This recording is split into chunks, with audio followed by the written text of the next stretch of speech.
Greetings again from Professor Frank Beatty and our class on the cultural dynamics of congregational ministry.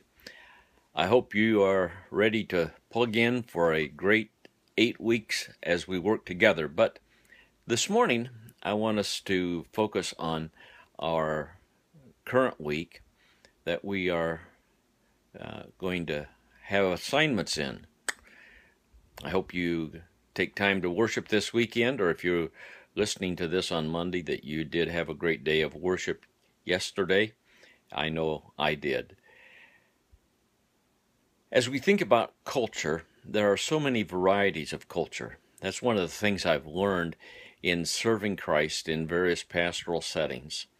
There's a difference between an inner city church and a suburban church. There's a difference between where that church is located and its historic connections. There's a difference between a church that has been in existence for 150 years or more and has grandpa, son, grandson, and great-grandson all attending the same church.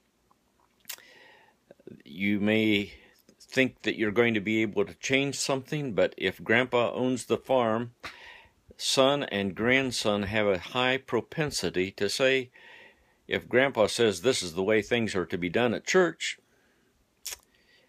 well, he owns the farm, and so I follow his leadership.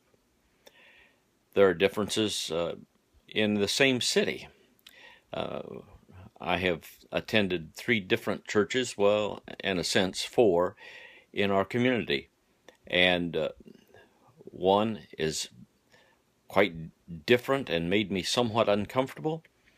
Another one, really, it has a different culture between the first service and the second service. The other church is mostly focused on an age bracket. So as we think of culture, we need to think of it in a broad kind of way. I think that you will have plenty to think about as you read the first unit in Andy Crouch's book.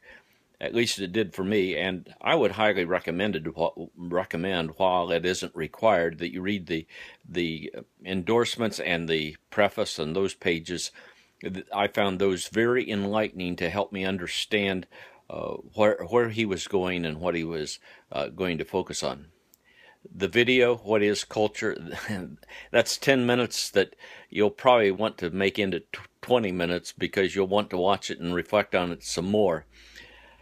I would urge you to get those 2 assignments done early so you have some time to reflect before you write your 1-page paper, and of course that needs to be in MLA formatting, and work from there.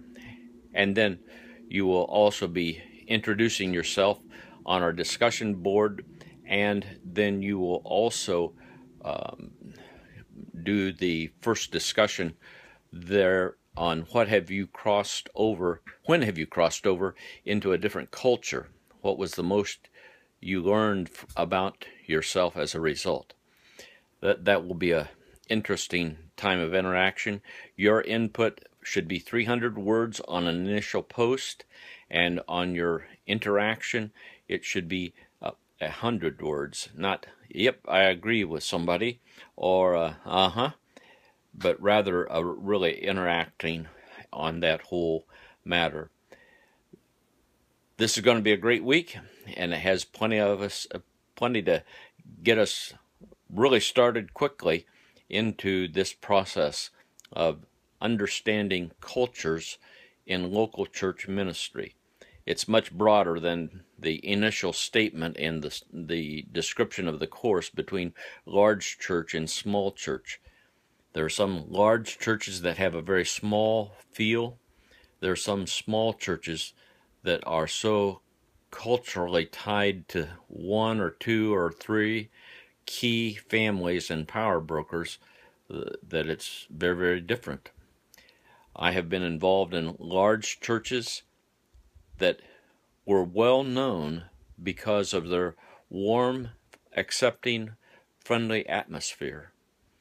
I've attended churches of less than 50 when we were on vacation where it was cold, isolated, and we felt almost like we should not have attended the church at all because we were outsiders. Well, we're off to a great experience in thinking hard and deeper and broader than perhaps we have for a while. God bless you as you work on these things together, and I look forward to reading about your interaction and getting acquainted with you as we work together this week. God bless you.